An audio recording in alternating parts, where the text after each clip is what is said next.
7 ಖಂಡಗಳಲ್ಲಿ ಅತಿ ಎತ್ತರವಾದ ಶಿಖರ. 7 ಖಂಡಗಳನ್ನು ನೋಡ್ತಾ ಹೋಗ್ತೀವಿ. 7 ಖಂಡಗಳಲ್ಲಿ ಅತಿ ಎತ್ತರವಾದ ಶಿಖರ ಯಾವುದಂತ ನೆನಪಿಟ್ಕೋಬೇಕಾಗತ್ತೆ. ಓಕೆ, ಆಫ್ರಿಕಾ ಖಂಡದ ಅತಿ ಎತ್ತರವಾದ ಶಿಖರ ಅಥವಾ ಅತಿ ಎತ್ತರವಾದ ಪರ್ವತ ಯಾವುದಂದರೆ ಮೌಂಟ್ ಕಿಲಿಮಾಂಜರೋ. ಆಫ್ರಿಕಾದಲ್ಲಿ ನಾವು ಅತಿ ಎತ್ತರವಾದಂತಹ ಪರ್ವತ ಯಾವ್ದು ಕಾಣ್ತೀವಿ ಅಂದರೆ ಅದೇ ಮೌಂಟ್ ಕಿಲಿಮಾಂಜರೋ. ನೆಕ್ಸ್ಟ್ ನೋಡ್ರಿ, ಉತ್ತರ ಅಮೇರಿಕಾ ಖಂಡದಲ್ಲಿ ಮೌಂಟ್ ಕಿನಾಲೆ ಎಂಬ ಅತಿ ಎತ್ತರವಾದ ಪರ್ವತವನ್ನು ನೋಡ್ತೀವಿ.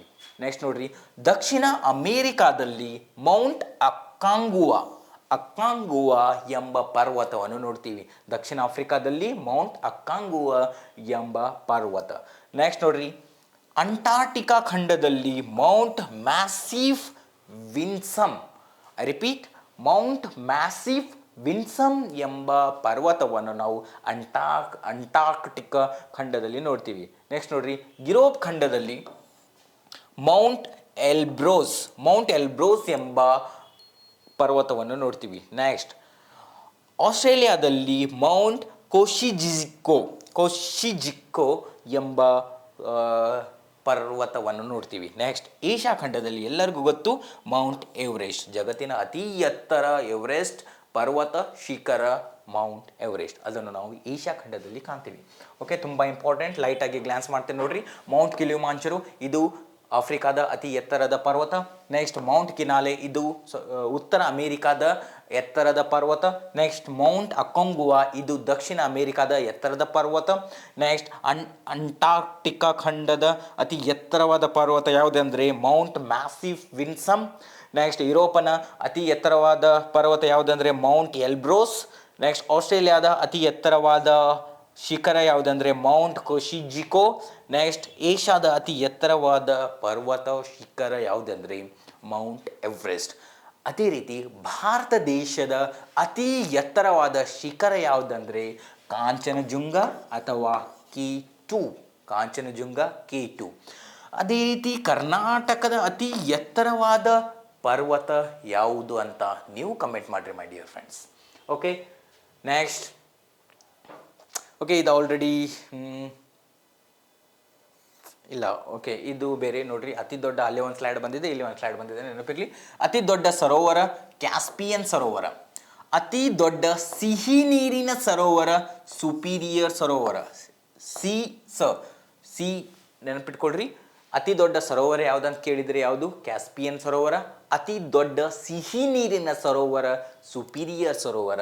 ನೆಕ್ಸ್ಟ್, ಅತಿ ದೊಡ್ಡ ಲವಣಾಂಶಗಳ ಉಕ್ತ ಸರೋವರ ಯಾವುದಂದರೆ ಸರೋವರ ವಾನ್ ಸರೋವರ. ಇದು ಟರ್ಕಿ ದೇಶದಲ್ಲಿ ನಾವು ನೋಡ್ತೀವಿ. ನೆಕ್ಸ್ಟ್, ಅತಿ ಎತ್ತರವಾದ ಸರೋವರ ಯಾವುದಂದರೆ, ಇದು ಸರೋವರದ ಬಗ್ಗೆ ಮಾಹಿತಿ ನೆನಪಿರಲಿ.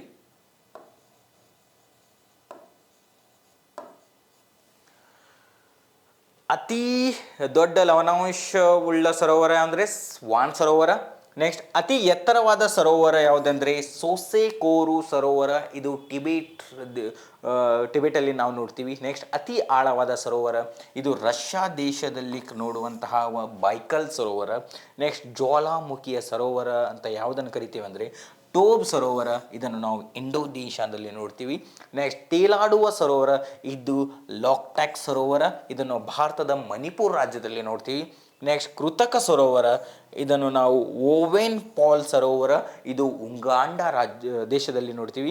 ನೆಕ್ಸ್ಟ್, ಗರಿಷ್ಠ ಸಾಂದ್ರತೆಯುಳ್ಳ ಸರೋವರ ಮೃತ್ಯು ಸಮುದ್ರ.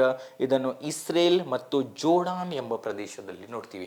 ಐ ರಿಪೀಟ್ ಒನ್ಸ್ ಅಗೇನ್, ತುಂಬ ಇಂಪಾರ್ಟೆಂಟ್ ಸರೋವರಿಗೆ ಸಂಬಂಧಪಟ್ಟಂಥ ಮಾಹಿತಿ. ಅತಿ ದೊಡ್ಡ ಸರೋವರ ಕ್ಯಾಸ್ಪಿಯನ್ ಸರೋವರ. ಅತಿ ದೊಡ್ಡ ಸಿಹಿ ನೀರಿನ ಸರೋವರ ಸುಪೀರಿಯರ್ ಸರೋವರ. ಅತಿ ದೊಡ್ಡ ಲವಣಾಂಶಯುಕ್ತ ಸರೋವರ ಯಾವುದಂದರೆ ಸರೋವರ ವಾನ್ ಸರೋವರ. ಅತಿ ಎತ್ತರವಾದ ಸರೋವರ ಅಂದರೆ ಸೊಸೆಕೂರು ಸರೋವರ, ಟಿಬೇಟಲ್ಲಿ ನೋಡ್ತೀವಿ. ನೆಕ್ಸ್ಟ್, ಅತಿ ಆಳವಾದ ಸರೋವರ ಅಂದರೆ ಬೈಕಲ್ ಸರೋವರ, ರಷ್ಯಾದಲ್ಲಿ ನೋಡ್ತೀವಿ. ನೆಕ್ಸ್ಟ್, ಜ್ವಾಲಾಮುಖಿಯಿಂದ ನಿರ್ಮಿತವಾದ ಸರೋವರ ಯಾವುದಂದರೆ ಟೋಬ್ ಸರೋವರ, ಇಂಡೋನೇಷ್ಯಾದಲ್ಲಿ ನೋಡ್ತೀವಿ. ನೆಕ್ಸ್ಟ್, ತೇಲಾಡುವ ಸರೋವರ ಭಾರತದ ಮಣಿಪುರದಲ್ಲಿ ನೋಡುವಂತಹ ಲಾಕ್ಟಾಕ್ ಸರೋವರ. ನೆಕ್ಸ್ಟ್, ಕೃತಕ ಸರೋವರ ಯಾವುದಂದರೆ ಓವೆನ್ ಪಾಲ್ ಸರೋವರ. ಇದು ಉಗಾಂಡ ದೇಶದಲ್ಲಿದೆ. ನೆಕ್ಸ್ಟ್, ಗರಿಷ್ಠ ಸಾಂದ್ರತೆಯುಳ್ಳ ಸರೋವರ ಇದು ಮೃತ್ಯು ಸರೋವರ. ಇದನ್ನು ನಾವು ಇಸ್ರೇಲ್ ಮತ್ತು ಜೋರ್ಡಾನ್ ಪ್ರದೇಶದಲ್ಲಿ ಕಾಣ್ತೀವಿ. Okay, next. ಓಕೆ, ಭಾರತ ರಾಜ್ಯಗಳಲ್ಲಿ ಕಂಡುಬರುವ ಬೆಟ್ಟಗಳ ವಿಶೇಷತೆ. ಭಾರತದ ಯಾವ ರಾಜ್ಯದಲ್ಲಿ ಯಾವ ಬೆಟ್ಟಗಳಿದೆ ಮತ್ತು ಆ ಬೆಟ್ಟಿನ ವಿಶೇಷತೆ ಏನು ಅಂತ ನೋಡ್ರಿ. ಫಸ್ಟ್ ಒನ್ ಆಗಲೇ ಹೇಳಿದ ಹಾಗೆ K2 Godwin Austin Kanchenjunga. Okay, K2 Godwin Austin ನೆನಪಿರಲಿ. ಇದನ್ನು ನಾವು ಜಮ್ಮು ಮತ್ತು ಕಾಶ್ಮೀರ್ ಕೇಂದ್ರಾಡಳಿತ ಪ್ರದೇಶದಲ್ಲಿ ನೋಡ್ತೀವಿ. ಇದರ ವಿಶೇಷತೆ ಏನಂದರೆ ಭಾರತದ ಎತ್ತರದ ಶಿಖರ ಯಾವುದಂದರೆ K2 ನೆನಪಿರಲಿ. ನೆಕ್ಸ್ಟ್ ಕಾಂಚನಜುಂಗ ಬೆಟ್ಟವು ಇದನ್ನು ನಾವು ಸಿಕ್ಕಿಂ ರಾಜ್ಯದಲ್ಲಿ ನೋಡ್ತೀವಿ.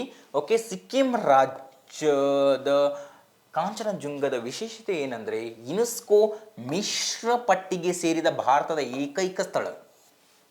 ಯುನೆಸ್ಕೋ ಯುನೈಟೆಡ್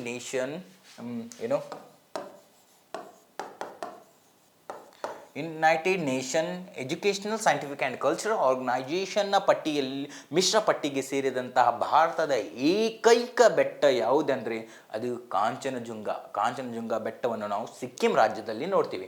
ನೆಕ್ಸ್ಟ್ ನೋಡ್ರಿ ಅನ್ನೈಮುಡಿ ಇದನ್ನು ನಾವು ಕೇರಳ ರಾಜ್ಯದಲ್ಲಿ ನೋಡ್ತೀವಿ. ಅದರ ವಿಶೇಷತೆ ಏನಂದರೆ ದಕ್ಷಿಣ ಭಾರತದ ಪಶ್ಚಿಮ ಘಟ್ಟಗಳಲ್ಲಿ ಎತ್ತರದ ಶಿಖರ. ದಕ್ಷಿಣ ಭಾರತದ ಅತಿ ಎತ್ತರದ ಶಿಖರ ಅನ್ನೆಮುಡೈ, ಪಶ್ಚಿಮ ಘಟ್ಟಗಳಲ್ಲಿ ಎತ್ತರದ ಶಿಖರ ಅನ್ನೆಮುಡೈ. ಓಕೆ, ನೆಕ್ಸ್ಟ್ ಆರ್ಮಕೊಂಡ ಇದನ್ನು ನಾವು ಆಂಧ್ರ ಪ್ರದೇಶದಲ್ಲಿ ನೋಡ್ತೀವಿ. ಓಕೆ, ಇದರ ವಿಶೇಷತೆ ಏನಂದರೆ ಪೂರ್ವ ಘಟ್ಟಗಳಲ್ಲಿ ಎತ್ತರದ ಶಿಖರ, ಪಶ್ಚಿಮ ಘಟ್ಟಗಳಲ್ಲಿ ಎತ್ತರದ ಶಿಖರ ಅನ್ನೆಮುಡೈ. ಆರ್ಮಕೊಂಡ ಇದು ಪೂರ್ವ ಘಟ್ಟಗಳಲ್ಲಿ ಅತಿ ಎತ್ತರದ ಶಿಖರ. ನೆಕ್ಸ್ಟ್ ನೋಡ್ರಿ ಮುಳ್ಳಯ್ಯನಗಿರಿ, ಇದು ಕರ್ನಾಟಕದಲ್ಲಿ ನೋಡ್ತೀವಿ. ಕರ್ನಾಟಕದ ಅತಿ ಎತ್ತರದ ಶಿಖರ ಮುಳ್ಳಯ್ಯನಗಿರಿ.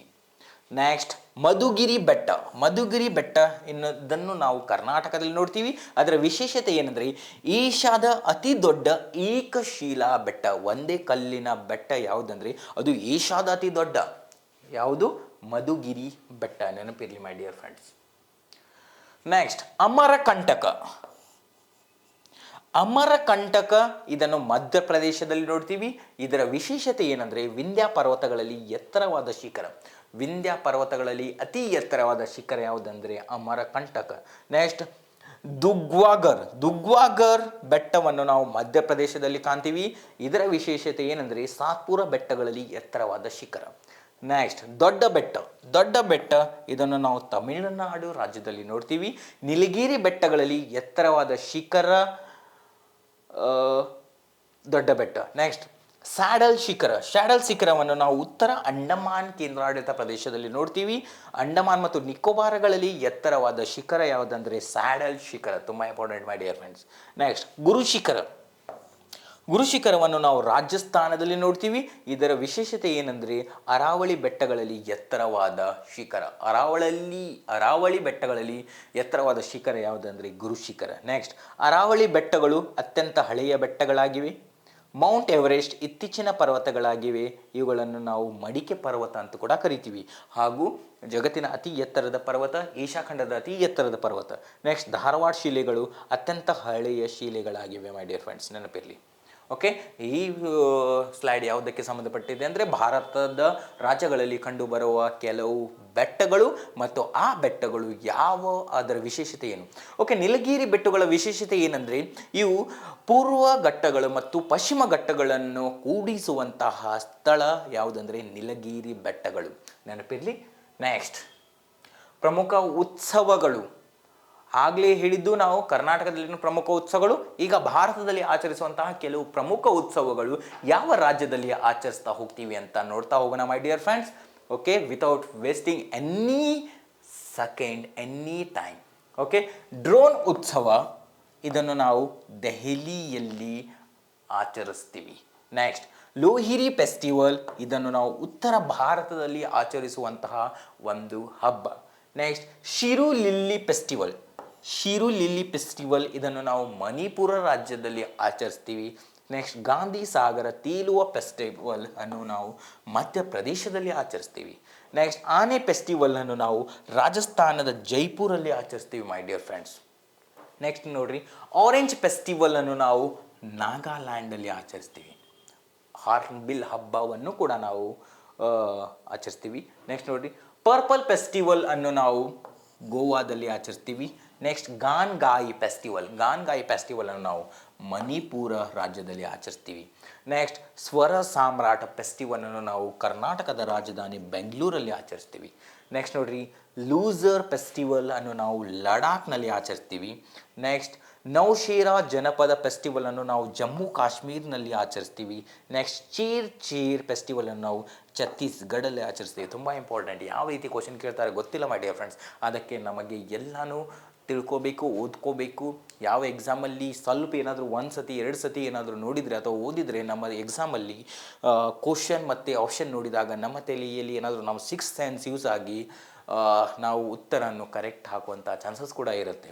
ಯಾವುದು ಸೀರಿಯಸ್ ಆಗಿ ಓದಿಲ್ಲ ಅಂದರೂ ಕೂಡ ನೋಡಿರ್ತೀವಿ, ಓದಿರ್ತೀವಿ, ಸೈಮಲ್ಟೇನಿಯಸ್ಲಿ ಏಕಕಾಲದಲ್ಲಿ ಕಣ್ಣಿಂದ ನೋಡ್ತೀವಿ ವಿಡಿಯೋ, ಕಿವಿಯಿಂದ ಕೇಳ್ತೀವಿ ನನ್ನ ಸೌಂಡ್, ಆವಾಗ ನಾವು ಎಕ್ಸಾಮಲ್ಲಿ 6th ಸೆನ್ಸ್ ಯೂಸ್ ಆಗುವಂಥ ಚಾನ್ಸಸ್ ಇದೆ ಮೈ ಡಿಯರ್ ಫ್ರೆಂಡ್ಸ್. ಓಕೆ, ನೆಕ್ಸ್ಟ್ ವಿಜ್ಞಾನಕ್ಕೆ ಸಂಬಂಧಪಟ್ಟಂತೆಯೇ ಒಂದು ವಿಷಯ, ಒನ್ ಸೈಡ್ ಆ ವಿಜ್ಞಾನದ ಕೆಲವು ಎಲಿಮೆಂಟ್ಸ್ಗಳನ್ನು ಕೊಟ್ಟಿದ್ದೀನಿ, ಇನ್ನೊಂದು ಆ ಎಲಿಮೆಂಟ್ಸ್ನ ಯಾವ ವಿಜ್ಞಾನಿ ಕಂಡುಹಿಡಿದಿದ್ದಾನೆ ಅಂತ. ಓಕೆ ನೋಡ್ರಿ, ವಿದ್ಯುತ್ ಬಲ್ಬ್ನ ಫಿಲಿಮೆಂಟನ್ನು ಕಂಡುಹಿಡಿದಂತಹ ವಿಜ್ಞಾನಿ ಯಾರಂದರೆ ಥಾಮಸ್ ಅಲ್ವಾ ಎಡಿಸನ್. ವಿದ್ಯುತ್ ಬಲ್ಬ್ನ ಫಿಲಿಮೆಂಟನ್ನು ಕಂಡುಹಿಡಿದಂಥ ವಿಜ್ಞಾನಿ Thomas Alva Edison. Next, electron ಅನ್ನು ಕಂಡುಹಿಡಿದಂಥ ವಿಜ್ಞಾನಿ ಜೆ ಥಾಮ್ಸನ್. ಎಲೆಕ್ಟ್ರಾನ್ಸ್ ಅನ್ನು ಕಂಡುಹಿಡಿದಂಥ ವಿಜ್ಞಾನಿ ಜೆ ಥಾಮ್ಸನ್. ಅದಕ್ಕೆ ಎ ಜಿ ಅಂತ ನೆನಪಿಟ್ಕೊಳ್ರಿ, electronics J Thomson. Next, proton ಅನ್ನು ಕಂಡುಹಿಡಿದಂಥ ವಿಜ್ಞಾನಿ ರುದರ್ಫೋರ್ಡ್. ರನು ಕೂಡ ಅಲ್ಲಿ ಒತ್ತಿರೋದ್ರಿಂದ ನೆನಪಿರಲಿ, ಪ್ರೋಟಾನ್, ರುದರ್ಫೋರ್ಡ್. ನೆಕ್ಸ್ಟ್, ನ್ಯೂಚಾ ಅಂತ ನೆನಪಿರಲಿ, ನ್ಯೂಟ್ರಾನ್ ಅನ್ನು ಕಂಡುಹಿಡಿದಂಥ ವಿಜ್ಞಾನಿ James Chadwick. Neutron Chadwick. Okay, next, ಜಲಜನಕ ಜಕ್ಯ ಅಂದರೆ ಜಲಜನಕವನ್ನು ಕಂಡುಹಿಡಿದಂಥ ವಿಜ್ಞಾನಿ ಕ್ಯಾವೆಂಡಿಶ್. ಅವನ ಹೆಸರೆಂದರೆ ಹೆನ್ರಿ ಕ್ಯಾವೆಂಡಿಶ್. ಜಲಜನಕವನ್ನು ಕಂಡುಹಿಡಿದಂಥ ವಿಜ್ಞಾನಿ ಹೆನ್ರಿ ಕ್ಯಾವೆಂಡಿಶ್. ನೆಕ್ಸ್ಟ್ ನೋಡ್ರಿ, ವಿಕಿರಣಶೀಲತೆಯನ್ನು ಕಂಡುಹಿಡಿದಂಥ ವಿಜ್ಞಾನಿ ಹೆನ್ರಿ ಬ್ಯಾಕ್ವೆರಲ್. ತುಂಬ ರಿಪೀಟೆಡ್ ಕ್ವಶನ್ಸ್. ವಿಕಿರಣಶೀಲತೆಯನ್ನು ಕಂಡುಹಿಡಿದಂತಹ ವಿಜ್ಞಾನಿ ಹೆನ್ರಿ ಬ್ಯಾಕ್ವೆರಲ್. ನೆಕ್ಸ್ಟ್, ಫೌಂಟೇನ್ ಪೆನ್ ಅನ್ನು ಕಂಡುಹಿಡಿದಂಥ ವಿಜ್ಞಾನಿ ವಾಟರ್ ಮನ್. ನೆಕ್ಸ್ಟ್, ಡೈನಮೈಟ್ ಅನ್ನು ಕಂಡುಹಿಡಿದಂತಹ ವಿಜ್ಞಾನಿ ಅಲ್ಫ್ರೆಡ್ ನೋಬೆಲ್. ನೆಕ್ಸ್ಟ್, ರಕ್ತದ ಗುಂಪು ಅಂದರೆ ಎ ಬಿ ಓ ಈ ರೀತಿ ಇದೆಲ್ಲ, ಆ ಗುಂಪನ್ನು ಕಂಡುಹಿಡಿದಂಥ ವಿಜ್ಞಾನಿ Karl Landsteiner. Okay, next, X-ray ಅನ್ನು ಕಂಡುಹಿಡಿದಂತಹ ವಿಜ್ಞಾನಿ ರಾಂಟ್ಜನ್ ಎಕ್ಸ್ರೇ ಅನ್ನು ಕಂಡುಹಿಡಿದಂತಹ ವಿಜ್ಞಾನಿ. ನೆಕ್ಸ್ಟ್, ಬೈಸಿಕಲ್ ಅನ್ನು ಕಂಡುಹಿಡಿದಂತಹ ವಿಜ್ಞಾನಿ ಯಾರಂದರೆ ಕ್ಲಿಕ್ ಪ್ಯಾಟ್ರಿಕ್ ಮ್ಯಾಕ್ಮಿಲ್ಲನ್. ಯಾರು? ಕ್ಲಿಕ್ ಪ್ಯಾಟ್ರಿಕ್ ಮ್ಯಾಕ್ಮಿಲ್ಲನ್ ಬೈಸಿಕಲ್ ಅನ್ನು ಕಂಡುಹಿಡಿದಂತಹ ವಿಜ್ಞಾನಿ. ನೆಕ್ಸ್ಟ್, ರಕ್ತದ ಪರಿಚಲನೆಯನ್ನು ತಿಳಿಸಿಕೊಂಡ ವಿಜ್ಞಾನಿ ಯಾರು ಅಂದರೆ William Harvey. I repeat once again, ತುಂಬ ಇಂಪಾರ್ಟೆಂಟ್. ವಿದ್ಯುತ್ ಬಲ್ಬನ ಫಿಲಿಮೆಂಟನ್ನು ಕಂಡುಹಿಡಿದಂಥ ವಿಜ್ಞಾನಿ Thomas Alva Edison. Electronic J Thomson. Proton Rutherford. Neutron James Chadwick. ಜಲಜನಕ ಹೆನ್ರಿ ಕ್ಯಾವೆಂಡಿಶ್. ವಿಕಿರಣಶೀಲತೆ Henry Becquerel. Fountain pen Waterman. Dynamite Alfred Nobel. ರಕ್ತದ ಗುಂಪನ್ನು ವಿಂಗಡಿಸಿದ ವಿಜ್ಞಾನಿ Karl Landsteiner. X-ray Roentgen. Bicycle Kirkpatrick Macmillan. ಮತ್ತು ರಕ್ತದ ಪರಿಚಲನೆಯನ್ನು ತೋರಿಸಿದ ವಿಜ್ಞಾನಿ ಯಾರಂದರೆ ವಿಲಿಯಂ ಹಾರ್ವೆ. ಬೆಟರ್ ಚೇಂಜ್ ಮಾಡ್ತೀವಿ. ಓಕೆ, ನೆಕ್ಸ್ಟ್ ಸ್ಲೈಡ್ ನೋಡ್ರಿ ಏನಿದೆ ಅಂತ. ಓಕೆ, ರಾಜ್ಯದ ಪ್ರಮುಖ ವಸ್ತು ಸಂಗ್ರಹಾಲಯಗಳು. ಓಕೆ, ಕರ್ನಾಟಕ ರಾಜ್ಯದಲ್ಲಿ ನಾವು ನೋಡುವಂತಹ ಕೆಲವು ಮ್ಯೂಸಿಯಮ್ಸ್ ಯಾವ ಮ್ಯೂಸಿಯಂ ಎಲ್ಲಿ ನಾವು ನೋಡ್ತೀವಂತ. ಓಕೆ, ಫಸ್ಟ್ ನೋಡ್ರಿ, ಸರ್ಕಾರಿ ವಸ್ತು ಸಂಗ್ರಹಾಲಯ. ಇದನ್ನು ನಾವು ಬೆಂಗಳೂರು ಜಿಲ್ಲೆಯಲ್ಲಿ ನೋಡ್ತೀವಿ. ಯಾವುದು? ಸರ್ಕಾರಿ ವಸ್ತು ಸಂಗ್ರಹಾಲಯವನ್ನು ನಾವು ಬೆಂಗಳೂರು ಜಿಲ್ಲೆಯಲ್ಲಿ ನೋಡ್ತೀವಿ. ನೆಕ್ಸ್ಟ್, ವಿಶ್ವೇಶ್ವರಯ್ಯ ಕೈಗಾರಿಕಾ ಮತ್ತು ತಾಂತ್ರಿಕ ವಸ್ತು ಸಂಗ್ರಹಾಲಯವನ್ನು ನಾವು ಬೆಂಗಳೂರಲ್ಲಿ ನೋಡ್ತೀವಿ Visvesvaraya museum. It is two famous in Karnataka, that is located in Bengaluru. Next ಜಾನಪದ ವಸ್ತು ಸಂಗ್ರಹಾಲಯ, ಇದನ್ನು ನಾವು ಮೈಸೂರು ಜಿಲ್ಲೆಯಲ್ಲಿ ನೋಡ್ತೀವಿ. ನೆಕ್ಸ್ಟ್ ರೈಲ್ವೆ ವಸ್ತು ಸಂಗ್ರಹಾಲಯವನ್ನು ಕೂಡ ನಾವು ಮೈಸೂರು ಜಿಲ್ಲೆಯಲ್ಲಿ ನೋಡ್ತೀವಿ. ನೆಕ್ಸ್ಟ್ ಮಂಜುಷಾ ವಸ್ತು ಸಂಗ್ರಹಾಲಯವನ್ನು ನಾವು ಧರ್ಮಸ್ಥಳದಲ್ಲಿ ನೋಡ್ತೀವಿ, ಪವಿತ್ರ ಸ್ಥಳ ಧರ್ಮಸ್ಥಳದಲ್ಲಿ. ನೆಕ್ಸ್ಟ್ ದರಿಯಾ ದೌಲತ್ ವಸ್ತು ಸಂಗ್ರಹಾಲಯನ ನಾವು ಶ್ರೀರಂಗಪಟ್ಟಣದಲ್ಲಿ ನೋಡ್ತೀವಿ, ಏನೋ ಟಿಪ್ಪು ಸುಲ್ತಾನ ಅರಮನೆ ಅದು. ನೆಕ್ಸ್ಟ್ ಆದಿಲ್ ಶಾಹಿ ವಸ್ತು ಸಂಗ್ರಹಾಲಯನ ನಾವು ವಿಜಯಪುರ ಜಿಲ್ಲೆಯಲ್ಲಿ ನೋಡ್ತೀವಿ.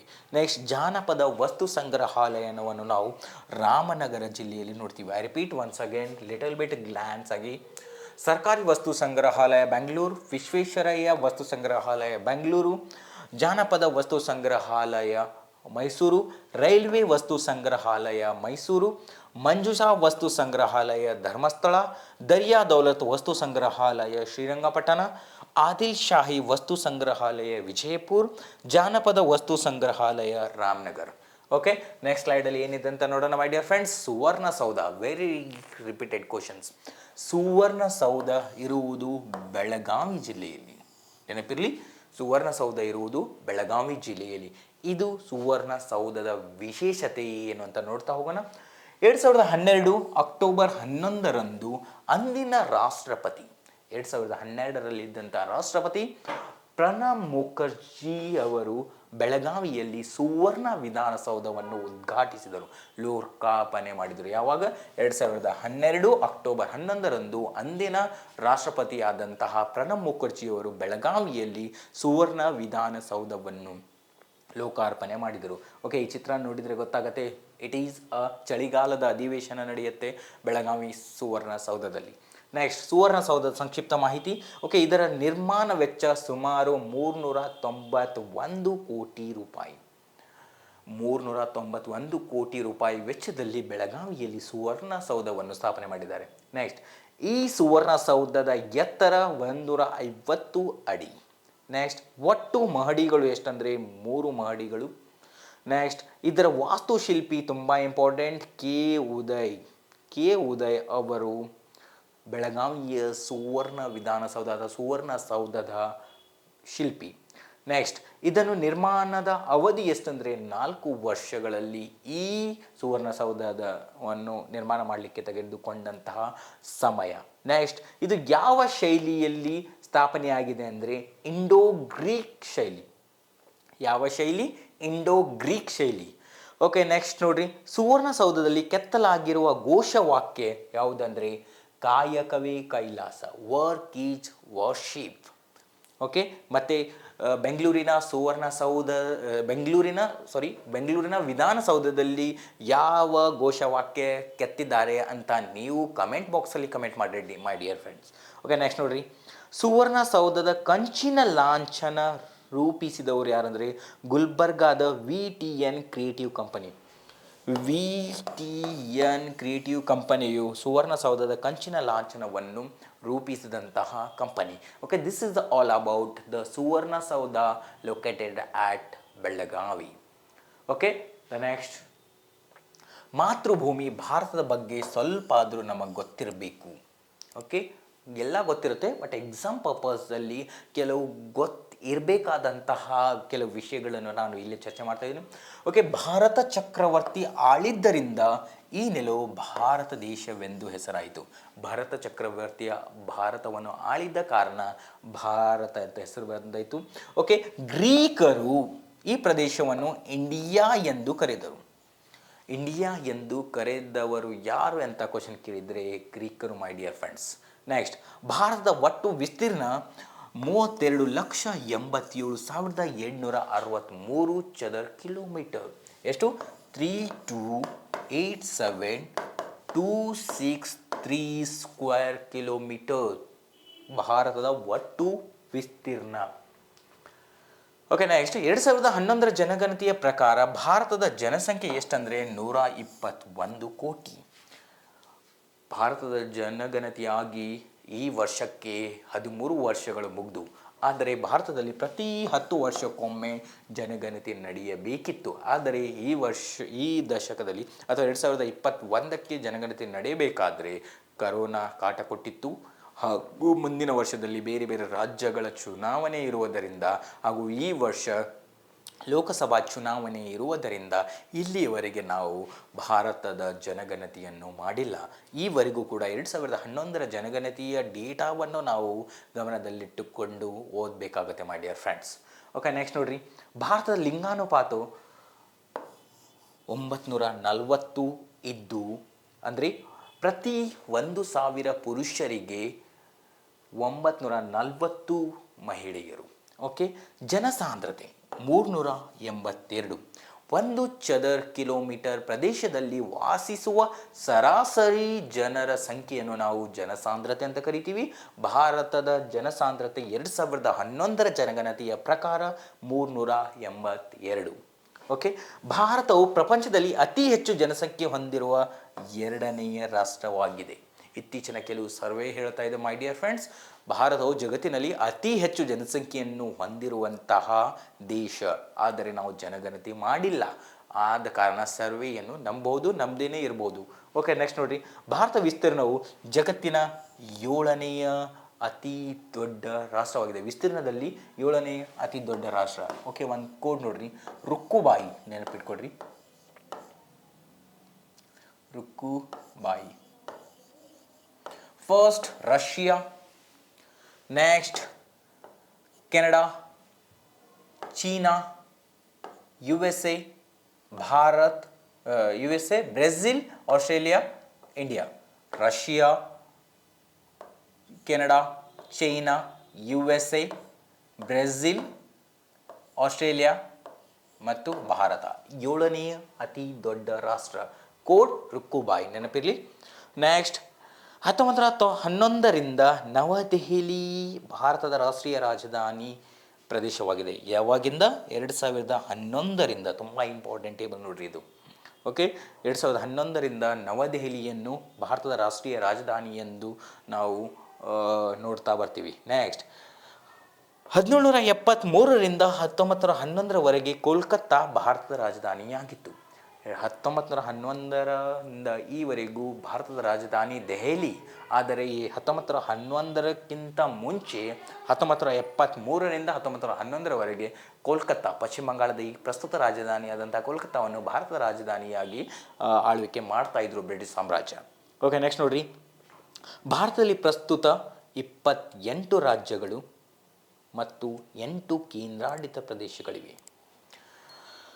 ಇತ್ತೀಚೆಗೆ ರಚನೆಯಾದಂಥ ಕೇಂದ್ರಾಡಳಿತ ಪ್ರದೇಶಗಳು ಯಾವುದೇ ಅಂದರೆ ಜಮ್ಮು ಮತ್ತು ಕಾಶ್ಮೀರ್, ಲದಾಖ್. ಇವಕ್ಕಿಂತ ಮುಂಚೆ ಎಷ್ಟಿತ್ತು ಅಂದರೆ 29 ರಾಜ್ಯ ಇತ್ತು. ಜಮ್ಮು ಕಾಶ್ಮೀರನ ರಾಜ್ಯವಾಗಿ ನಾವು ಕನ್ಸಿಡರ್ ಮಾಡ್ತಿದ್ದೀವಿ. ಆವಾಗ 9 ಕೇಂದ್ರಾಡಳಿತ ಪ್ರದೇಶಗಳಿದ್ದವು. ಯಾವುದಂದರೆ ದಾದ್ರಾ ಮತ್ತು ನಗರ್ ಹವೇಲಿ ಮತ್ತು ದಮನ್ ದೀವಿಯು ಈಗ ಮರ್ಜ್ ಆಗಿದೆ ಮೈ ಡಿಯರ್ ಫ್ರೆಂಡ್ಸ್. ಓಕೆ, ನೆನಪಿರಲಿ. ಈಗ ಪ್ರಸ್ತುತ 28 ರಾಜ್ಯಗಳು, 8 ಕೇಂದ್ರಾಡಳಿತ ಪ್ರದೇಶಗಳು. ತುಂಬ ಇಂಪಾರ್ಟೆಂಟ್ ನೋಡ್ರಿ. ಎಷ್ಟು ಮಿನಿಮಮ್ ಆಗಿದ್ರೂ ಇಷ್ಟಿರಬೇಕು. ಅಂದರೆ ಭಾರತ ಬಗ್ಗೆ ನಮಗೆ ಗೊತ್ತಿರಬೇಕು. ಏನು, ಭಾರತ ಚಕ್ರವರ್ತಿಯ ಆಳಿದರಿಂದ ಭಾರತವನ್ನು ಭಾರತ ಅಂತ ಕರೆದರು. ಗ್ರೀಕರು ಭಾರತವನ್ನು ಇಂಡಿಯಾ ಅಂತ ಕರೆದಿದ್ದರು. ಪರ್ಷಿಯನ್ನರು ಭಾರತವನ್ನು ಹಿಂದೂಸ್ತಾನ್ ಅಂತ ಕರೆದರು ಮೈ ಡಿಯರ್ ಫ್ರೆಂಡ್ಸ್. ಇದರಲ್ಲಿ ಇಲ್ಲ, ನೆನಪಿರಲಿ. ನೆಕ್ಸ್ಟ್, ಭಾರತ ಒಟ್ಟು ವಿಸ್ತೀರ್ಣ 32,87,263 ಚದರ್ ಕಿಲೋಮೀಟರ್. ಇದು ಭಾರತದ ಒಟ್ಟು ವಿಸ್ತೀರ್ಣವಾಗಿದೆ. ನೆಕ್ಸ್ಟ್, 2011ರ ಜನಗಣತಿಯ ಪ್ರಕಾರ ಭಾರತದ ಒಟ್ಟು ಜನಸಂಖ್ಯೆ 121 ಕೋಟಿ. ನೆಕ್ಸ್ಟ್, ಭಾರತದ ಲಿಂಗಾನುಪಾತ 940 ಪ್ರತಿ 1000 ಪುರುಷರಿಗೆ ಮತ್ತು ಪ್ರತಿ ಚದರ್ ಕಿಲೋಮೀಟರ್ ಪ್ರದೇಶದಲ್ಲಿ ವಾಸಿಸುವ ಸರಾಸರಿ ಜನರ ಸಂಖ್ಯೆ ಎಷ್ಟು ಅಂದರೆ 2011ರ ಜನಗಣತಿಯ ಪ್ರಕಾರ 382. ನೆಕ್ಸ್ಟ್, ಭಾರತವು ಪ್ರಪಂಚದಲ್ಲಿ ಅತಿ ಹೆಚ್ಚು ಜನಸಂಖ್ಯೆಯನ್ನು ಹೊಂದಿರುವ 2ನೇ ರಾಷ್ಟ್ರವಾಗಿದೆ. ನೆಕ್ಸ್ಟ್, ಭಾರತವು ವಿಸ್ತೀರ್ಣದಲ್ಲಿ 7ನೇ ಅತಿ ದೊಡ್ಡ ದೇಶ. ನೆಕ್ಸ್ಟ್, 2011ರಿಂದ ನಾವು ನವದೆಹಲಿಯನ್ನು ಭಾರತದ ರಾಷ್ಟ್ರೀಯ ರಾಜಧಾನಿ ಅಂತ ನೋಡ್ತಾ ಬರ್ತೀವಿ. ಅದಕ್ಕಿಂತ ಮುಂಚೆ 1773ರಿಂದ 1911ರವರೆಗೆ ಕೋಲ್ಕತ್ತಾವನ್ನು ಭಾರತದ ರಾಜಧಾನಿಯಾಗಿ ಬ್ರಿಟಿಷ್ ಸಾಮ್ರಾಜ್ಯವು ಆಳ್ವಿಕೆ ಮಾಡ್ತಾ ಇತ್ತು. ನೆಕ್ಸ್ಟ್, ಭಾರತದಲ್ಲಿ ಪ್ರಸ್ತುತ 28 ರಾಜ್ಯಗಳು ಹಾಗೂ 8 ಕೇಂದ್ರಾಡಳಿತ ಪ್ರದೇಶಗಳನ್ನು ನೋಡ್ತೀವಿ. ಚೇಂಜ್ ಮಾಡ್ತೀವಿ. ಓಕೆ, ನೆಕ್ಸ್ಟ್ ನೋಡ್ರಿ, ಭಾರತವು ಏಷ್ಯಾ ಖಂಡದ ದಕ್ಷಿಣ ಭಾಗದಲ್ಲಿದೆ, ನೆನಪಿರಲಿ. It is also repeated questions. ಭಾರತವು ಏಷ್ಯಾ ಖಂಡದ ದಕ್ಷಿಣ ಭಾಗದಲ್ಲಿ ನೋಡ್ತಾ ಬರ್ತೀವಿ. ನೆಕ್ಸ್ಟ್, ಭಾರತದ ಉತ್ತರದಲ್ಲಿ ಹಿಮಾಲಯ ಪರ್ವತ, ದಕ್ಷಿಣದಲ್ಲಿ ಹಿಂದೂ ಮಹಾಸಾಗರವಿದೆ. ಭಾರತ ಮ್ಯಾಪ್ ನೋಡಿದರೆ ಗೊತ್ತಾಗುತ್ತೆ, ಮೇಲ್ಗಡೆ ಏನು ಹಿಮಾಲಯ ಪರ್ವತಗಳ ಶ್ರೇಣಿ ಇದೆ, ಕೆಳಗಡೆ ಹಿಂದೂ ಮಹಾಸಾಗರ ಇದೆ. ಭಾರತದ ಪೂರ್ವದಲ್ಲಿ ಬಂಗಾಳ ಕೊಲ್ಲಿ, ಪಶ್ಚಿಮದಲ್ಲಿ ಅರಬ್ಬಿ ಸಮುದ್ರವನ್ನು ನೋಡ್ತೀವಿ. ನೆಕ್ಸ್ಟ್, ಭಾರತ ದಕ್ಷಿಣೋತ್ತರವಾಗಿ 3214 ಕಿಲೋಮೀಟರ್ ಇದೆ. ಎಲ್ಲಿ? ಉತ್ತರದಿಂದ ದಕ್ಷಿಣ ಅಥವಾ ದಕ್ಷಿಣದಿಂದ ಉತ್ತರ. ನೆಕ್ಸ್ಟ್, ಪೂರ್ವ ಪಶ್ಚಿಮವಾಗಿ 2933 ಕಿಲೋಮೀಟರ್. ಎಷ್ಟು? 2933 ಕಿಲೋಮೀಟರ್ ವಿಸ್ತೀರ್ಣದಲ್ಲಿದೆ. ಅಂದರೆ ಎಷ್ಟು? Jammu Kashmir to Kanyakumari 3214 kilometre. ಈ ಕಡೆ ಪೂರ್ವದಿಂದ ಪಶ್ಚಿಮಕ್ಕೆ 2933 ಕಿಲೋಮೀಟರ್. ನೆಕ್ಸ್ಟ್, ಭಾರತ ಸಂವಿಧಾನದಲ್ಲಿ 22 ಭಾಷೆಗಳಿಗೆ ಮಾನ್ಯತೆ ನೀಡಿದೆ 8ನೇ ಅನುಸೂಚಿಯ ಪ್ರಕಾರ. ನೆಕ್ಸ್ಟ್, ರಾಷ್ಟ್ರಪತಿಯವರು ಭಾರತದ ಪ್ರಥಮ ಪ್ರಜೆ ಯಾರು? ರಾಷ್ಟ್ರಪತಿ. ಅವರ ಆಡಳಿತದ ಮುಖ್ಯಸ್ಥರಾಗಿರುತ್ತಾರೆ. ನೆಕ್ಸ್ಟ್, 2011 ಜನಗಣತಿ ಪ್ರಕಾರ ಭಾರತದ ಸಾಕ್ಷರತೆಯು 74.04%, 74.04%. 2011 ಜನಗಣತಿಯ ಪ್ರಕಾರ ಭಾರತದ ಸಾಕ್ಷರತೆಯ ಪ್ರಮಾಣ. ನೆಕ್ಸ್ಟ್, ಇಂದಿರಾ ಪಾಯಿಂಟ್ ದಕ್ಷಿಣ ಮತ್ತು ಇಂದಿರಾ ಕೋಲ್ ಉತ್ತರದ ತುತ್ತ ತುದಿಯಾಗಿದೆ. ಓಕೆ, ದಕ್ಷಿಣದ ತುತ್ತ ತುದಿ ಯಾವುದಂದ್ರೆ ಇಂದಿರಾ ಪಾಯಿಂಟ್, ನೆನಪಿರಲಿ. ಅಂಡಮಾನ್ ನಿಕೋಬಾರ್ ದ್ವೀಪದಲ್ಲಿ ನೋಡ್ತೀವಿ, ಅದನ್ನು ನಾವು ದಕ್ಷಿಣದ ತುತ್ತ ತುದಿ ಇಂದಿರಾ ಪಾಯಿಂಟ್. ಮತ್ತು ಉತ್ತರ ತುತ್ತ ತುದಿ ಲಡಾಖ್ನಲ್ಲಿ ಇತ್ತೀಚೆಗೆ ನೋಡುವಂತಹ ಇಂದಿರಾ ಕೋಲ್. ಓಕೆ, ಮೊದಲು ಜಮ್ಮು ಕಾಶ್ಮೀರದಲ್ಲಿ ಇತ್ತು, ಈಗ ಲಡಾಖ್ನಲ್ಲಿ ನೋಡ್ತೀವಿ. ನೆಕ್ಸ್ಟ್ ನೋಡ್ರಿ, ಭಾರತವು 15,700 ಕಿಲೋಮೀಟರ್ ಭೂಗಡಿ ಮತ್ತು 7,516.5 ಕಿಲೋಮೀಟರ್ ಜಲಗಡಿಯನ್ನು ಹೊಂದಿದೆ. ಭೂಗಡಿ 15,700 ಕಿಲೋಮೀಟರ್, ಜಲಗಡಿ 7,516 ಕಿಲೋಮೀಟರ್. ನೆಕ್ಸ್ಟ್, ಕರ್ನಾಟಕ ಸಂಕ್ರಾಂತಿ ವೃತ್ತವು ಭಾರತದ ಮಧ್ಯಭಾಗದಲ್ಲಿ ಹಾಯ್ದು ಹೋಗುತ್ತದೆ. ಭಾರತದ ಮಧ್ಯಭಾಗದಲ್ಲಿ ಹಾದು ಹೋಗುವಂತಹ ರೇಖೆ ಯಾವುದಂದ್ರೆ ಕರ್ಕಾಟಕ ಸಂಕ್ರಾಂತಿ ವೃತ್ತ. ನೆಕ್ಸ್ಟ್ ನೋಡ್ರಿ, ಭಾರತವು ನೆರೆಯ 7 ರಾಷ್ಟ್ರಗಳೊಂದಿಗೆ ಭೂಗಡಿಯನ್ನು ಹಂಚಿಕೊಂಡಿದೆ. 7 ರಾಷ್ಟ್ರಗಳೊಂದಿಗೆ ಭೂಗಡಿಯನ್ನು ಹಂಚಿಕೊಂಡಿದೆ. ನೆಕ್ಸ್ಟ್, K2 ಗಾಡ್ವಿನ್ ಆಸ್ಟಿನ್ ಭಾರತದ ಅತ್ಯಂತ ಎತ್ತರದ ಶಿಖರವಾಗಿದೆ ಮೈ ಡಿಯರ್ ಫ್ರೆಂಡ್ಸ್. ಓಕೆ,